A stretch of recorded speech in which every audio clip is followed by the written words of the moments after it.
ನಮಸ್ಕಾರ ಎಲ್ರಿಗೂ. ನಾನು ನಿಮ್ಮ ಬೀದರ್ ಹುಡುಗಿ. ಇವತ್ತು ನಾನು ಶಂಕರಪೋಳಿ ಹೇಗೆ ಮಾಡೋದು ಅಂತ ಹೇಳ್ಕೊಡ್ತೀನಿ ಬನ್ನಿರಿ. ಇದು ಎಷ್ಟು ಸಲ ಮಾಡಿನೋ ನಾನು. ನಮ್ಮ ಮನೆಗಂತೂ ಎಲ್ರಿಗೂ ಇಷ್ಟ ಆಗುತ್ತೆ. ಬೇಜಾರು ಒಂದು ಸ್ವಲ್ಪನೂ ಆಗಲ್ಲ ನೋಡ್ರಿ. ಬ್ಯಾಸ್ರಿಕೆ ಇಲ್ದಂಗೆ ಮಾಡಿರಿ, ಬ್ಯಾಸ್ರಿಕೆ ಇಲ್ದಂಗೆ ತಿನ್ನಿರಿ. ಯಾವಾಗ ನೋಡಿದ್ರು ಅವಾಗ ಬಾಯಲ್ಲಿ ಆಡಿಸ್ಕೊತಾ ಇರ್ರಿ. ಮತ್ತು ಅದು ಫ್ಯಾಟ್ ಇಲ್ಲ ಏನಿಲ್ಲ, ಅಷ್ಟು ಈಸಿಯಾಗಿ ಗುಳುಕ್ ಅಂತ ಹೋಗ್ತಾನೆ ಇರ್ತಾವೆ. ನೀವು ಒಂದು ಡಬ್ಬಿ ಖಾಲಿ ಮಾಡಿರಂದ್ರೂ ಗೊತ್ತಾಗಲ್ಲ.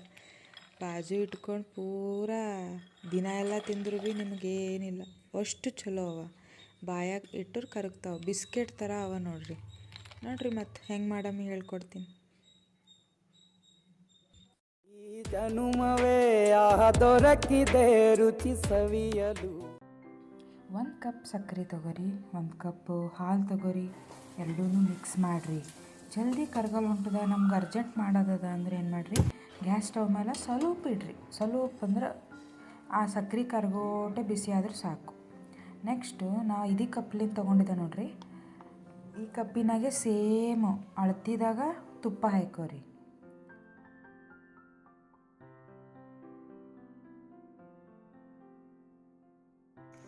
ಆ 1 ಕಪ್ ತುಪ್ಪನ ನಾವು ಸಕ್ಕರೆ ಮತ್ತು ಹಾಲು ಎರಡೂ ಮಿಕ್ಸ್ ಮಾಡ್ಕೊಂಡಿದ್ದೀವಲ್ಲ ಅದ್ರಾಗ ಹಾಕಿರಿ. ಎರಡೂ ಮಿಕ್ಸ್ ಮಾಡಿರಿ. ನಮಗೊಂಥರ ಕ್ರೀಮ್ ಪೇಸ್ಟ್ ಬಂದಪ್ಲೆ ಬರ್ತದೆ. ಕಲಸ್ರಿ ಹಾಗೆ ಕಲಿಸ್ತಾನೇ ಇರ್ರಿ. ಪೂರಾ ತುಪ್ಪ ಹಾಲಿನ ಸಂಗಟ ಕಲ್ತೋಯ್ತದ. ಆಮೇಲೆ ನೋಡಿರಿ ಎಷ್ಟು ಟೇಸ್ಟಿಯಾಗಿರ್ತದೆ. ಈಗ ಇದು ಮಿಕ್ಸ್ ಗೋಧಿ ಹಿಟ್ಟದಾಗ ಹಾಕಿರಿ. ಎಷ್ಟು ತೊಗೋಬೇಕು ಗೋಧಿ ಹಿಟ್ಟು? ಕರೆಕ್ಟಾಗಿ 5 ಕಪ್ಪು ಗೋಧಿ ಹಿಟ್ಟು ತೊಗೊರಿ. ಗೋಧಿ ಹಿಟ್ಟು ತೊಗೊಂಡು ಆ ಪೇಸ್ಟ್ ಮಿಕ್ಸರ್ ಮಾಡಿದೇವಲ್ಲ ಅದು ಚಪಾತಿ ಹಿಟ್ಟಿನಪ್ಲೆ ಕಲಸ್ರಿ.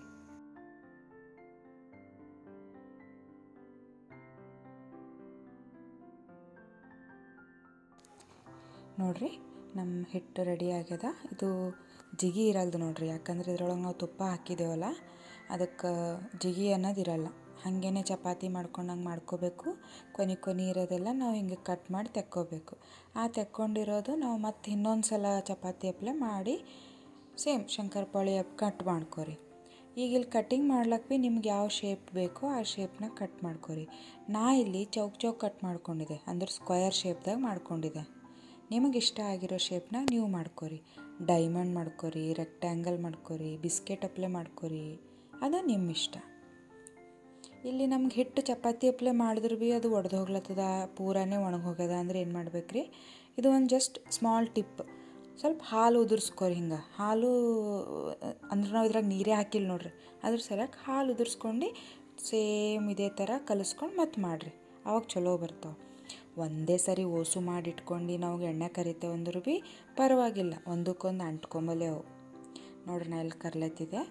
ಒಂದು ಸಲ ಚಮಚಲಿಂತ ಹಿಂಗೆ ಮಾಡಿರಿ, ಯಾಕಂದ್ರೆ ಒಂದಕ್ಕೊಂದು ಮೆತ್ಕೊಂಡವೇನೋ ಇಲ್ಲ ಕೆಳಗೆ ತಳ ಹಿಡ್ದವೇನೋ, ಫ್ಲೇಮ್ ಹೆಚ್ಚಿಗಾಗ್ಯದೇನೋ ಎಲ್ಲ ಚೆಕ್ ಮಾಡಿರಿ. ಕೆಳಗೆ ನಾವು ಸಣ್ಣದು ಫ್ಲೇಮ್ ಮೇಲೆ ಇಟ್ಕೊಂಡು ಕರಿಬೇಕು ನೋಡ್ರಿ, ಅದು ಇನ್ನೊಂದು ಟಿಪ್ಪದ. ಯಾಕಂದ್ರೆ ಒಳಗಿಂದ ಬೇಯೋದೇ ಇಲ್ಲ, ಒಣಗಿ ಹಿಂಗೆ ಕಲ್ಲಾಯ್ತಾವೆ ಕರೆಕ್ಟ್ಗೆ, ನಿಮ್ಮ ಒಳಗಿನೂ ಹಸಿನೇ ಇರ್ತಾವೆ. ಸಣ್ಣ ಫ್ಲೇಮ್ದಾಗ ಇಟ್ಕೊಂಡು ಕರೆದ್ರೆ ಏನಾಯ್ತದ, ಬಿಸ್ಕಿಟ್ ಆದಪ್ಲೆ ಆಯ್ತಾವೆ ನೋಡ್ರಿ. ಈಗ ಗೋಲ್ಡನ್ ಬ್ರೌನ್ ಬರೋಪ್ಲೆ ನಮ್ಗೆ ಚಲೋ ಬಿಸ್ಕಿಟ್ ಕಲರ್ ನೋಡಿದ್ರೆ ಬಿಸ್ಕಿಟ್ ಅಂದಪ್ಲೇ ಕಾಣಿಸ್ತದ. ಎಷ್ಟು ದಿನ ಬೇಕು ಅಷ್ಟು ದಿನ ಇಟ್ಕೊಂಡು ಆರಾಮಾಗಿ ತಿನ್ನಿರಿ. ಯಾವಾಗ ಬೇಕು ಅವಾಗ. ಸಣ್ಣ ಪರ್ಗಳು ದೊಡ್ಡವರು ಅಂಬೋದು ಏನಿಲ್ಲ. ಬಾಯಾಗ ಹಲ್ಲಿಲ್ಲವ್ರು ಭೀ ನಾವು ಹಾಗೆ ಬಾಯಾಗ ಇಟ್ಕೊಂಡು ಮೆತ್ತಗೆ ಮಾಡ್ಕೊಂಡು ಭೀ ತಿನ್ಬೋದು. ಓಟ್ ಚಲೋ ಅವ ನೋಡಿರಿ. ಇಷ್ಟ ಆಯ್ತು ರೀ ನಿಮಗೆ ಈಸಿ ಶಂಕರಪೋಳಿ ಹೆಂಗೆ ಮಾಡೋದು ಅರ್ಥ ಆಯ್ತು ರೀ. ನಮಗೆ ಈ ವಿಡಿಯೋ ಇಷ್ಟ ಆಗ್ಯದ ಅಂದ್ರೆ ಲೈಕ್ ಮಾಡಿರಿ, ಶೇರ್ ಮಾಡಿರಿ, ಸಬ್ಸ್ಕ್ರೈಬ್ ಮಾಡೋದು ಮರಿಬೇಡ್ರಿ. ಹಾಗೆ ಗಂಟೆ ಒತ್ತಿರಿ. ನಿಮಗೆ ನೆಕ್ಸ್ಟ್ ನಾ ಏನು ಅಪ್ಲೋಡ್ ಮಾಡ್ತೆ ಮೆಸೇಜ್ ಬರ್ತದ. ಅಲ್ಲಿವರೆಗೂ ಧನ್ಯವಾದಗಳು.